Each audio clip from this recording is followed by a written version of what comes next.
안녕하세요, 여러분. 안녕하세요. Justin here with 신디샘TV, and today I got a really special guest with us, Gareth Barker. Gareth's been in Korea for a long time here, and just like me, he opened up an academy in Pungmodong. Pungmodong, yeah. Yeah, well, his is in Pungmodong, mine's in Janggyeodong, and his is named Small World. Yeah. So, how long have you been in Korea?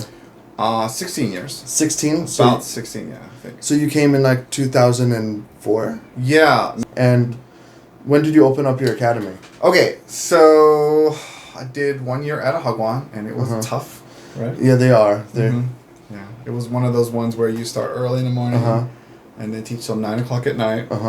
And that was difficult, but I didn't want to quit my first job, obviously, out of college, so I did my best, and then transferred to a public school. And at that time, I think I was the first public school teacher in that part of Gimpo. And then we opened a little school. So when you started in 2004 and you were teaching at a hagwon, you were the best teacher in the world, right? Oh yeah, of course. I was. I honestly. It takes a long time, right, to become a good teacher.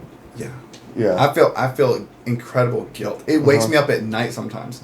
The way I just was not prepared to teach kids. You know what I mean? Yeah. And I think most foreign teachers were like that. Yeah. When you came to Korea in 2004, did you have any education training at the time? No, not at all. See, I had just finished my master's in education, and came to Korea, and you would think that would help, right? Right. It didn't help at all. It was like. Yeah, my coworker, she same thing. She had a master's in education. She felt like it didn't get her ready for what she had to deal with. Right. And they had me in the class with kindergartners. Yeah. And I was like, wow, I really feel like that's quite. It's not the best idea. It's kind of negligent. Right. Let's be honest. They just take like, I mean, you're a good guy, but like they just take some random guy from America, who. Yeah. Could be, anybody. That's with honestly no education experience, no training, and they're like, all right, you are responsible for all of these little itty bitty kids now. And no background check back then. There was no background check? I don't think so. I don't remember having to have a background check. Just had to prove I had a degree. Oh my. Yeah. When I came in 2006, and I remember doing the background check, because I remember going to the police station and having to get fingerprinted, and that was really weird. Yeah, right. I felt like a criminal. Yeah. So, in 2004, you came here, you started teaching, and like all of the rest of us when we came here, way back when, we were horrible, and we learned, and we stumbled around. Yeah. Right. And what do you think helped you get better and become...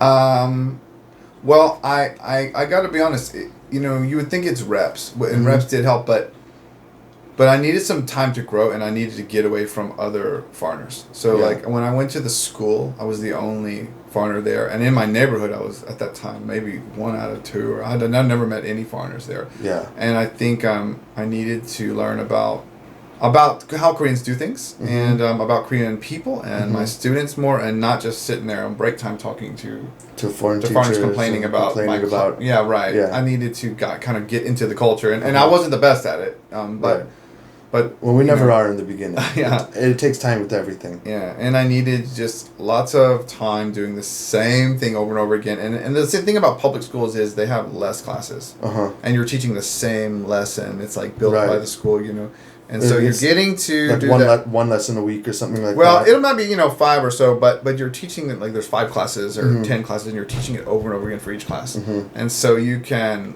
look at your mistakes, and I'll start writing things down and thinking about why is this class not working, and unfortunately, like I met one of my students. We actually had a beer not long ago. From that time, that's how long it's been. She moved to Australia, and the first thing I did was apologize to her. I said, "I'm sorry. I think I wasn't like a really good teacher for you guys, and I used you like almost like a practicing board for the rest of my career." And she said she told me on behalf of all the students, it's okay, but yeah. Well, I mean, there is the thing where like.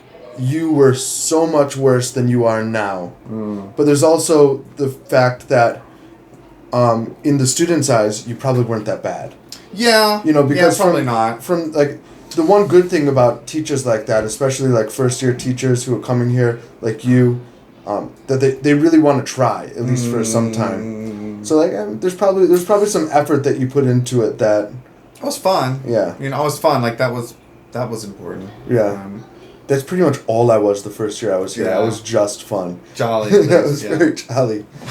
Trying to like get them to learn something. Which is important, Justin. I mean, yeah. like, it is really really it's important, super important. Yeah. In another episode, we were talking about our affective filter.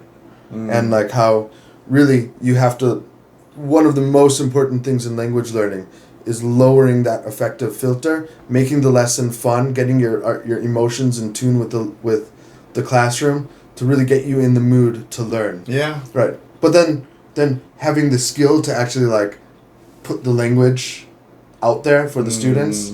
Because when I came here, I didn't even know what English grammar was. Yeah, I mean, I still like I work with a guy and he's a perfect bilingual and he's a Korean, but he went and lived in America since he was a little kid and came back and he actually had a hard time with his Korean for a while. And so he sees grammar in a totally different way. I still see it as just that native. I mean, I know grammar better now, obviously, but I don't know every little thing. I can't diagram sentences like grammarians can. Right. And we'll see things totally, and sometimes we have a little argument about it. I'll have to go look it up, and maybe he's right or I'm wrong. But yeah, we're not trained in that same manner. Right. You know.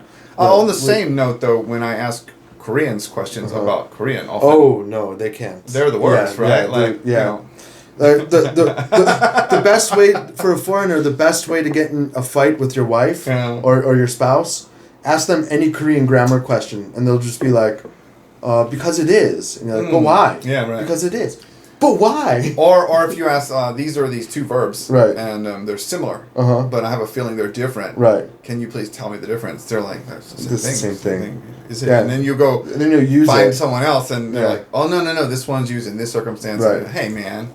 Right. I teach Korean lessons here at the academy, and Cindy is the main teacher for the students, and she teaches them all of the phrases. She goes through the book. She helps them with their speaking, and then when it comes time to teach grammar, I have to do it because like to have that explanation in English, and being able to break it down into its components. I mean, it's really important especially for development in adults. Yeah. Like, we don't have the capacity to just passively accept things when we're adults. I kind of wondered, like, because we actually study grammar. All of us in school, not all of us remember it, but I always wondered how Koreans study it because it seems like unless how Koreans study Korean grammar. Yeah, like I wonder if it's a totally different process or. It's like I think it's pretty similar to the way that we study English grammar. You know, they study like common mistakes. They study like the way to make sentences and they get to learn what they're doing wrong, but no one sits them down and breaks down the tenses and breaks down the post participles in Korean, and no one set us down and broke down the verb tenses in English. That's true. Yeah, like every single one of my foreign teachers that's ever come here has told me that there's 3 verb tenses in English, and I'm just like no, it's more complicated than that. I'm not putting you in front of a grammar class. Yeah, it's weird. I can remember like just one day I went to work and I'm like just stumbled over like passive tense and I was like, oh, I just do that. I don't like I never right. Yeah, like, you don't just. It just comes to us. Yeah. You don't even know that it exists. I can do it perfectly, but I had to sit there and study it. Right. Because I was like, what if someone asked me why I'm doing it this way? Right. No one even asked me. I was just like, I was saying something in my mind. I'm like, what is that? What am I doing? And that's... Yeah. The first time that I realized that, when I realized like, oh my God, I don't know grammar. It's like, I better sit down and actually learn this stuff because it's really hard to, especially with adults, like, when you're teaching older students or adults who have who have already gone through learning English grammar, and then they want to ask you something, and you're just like, I don't know. It's not helpful to them. Yeah. Oh, but back to your experience.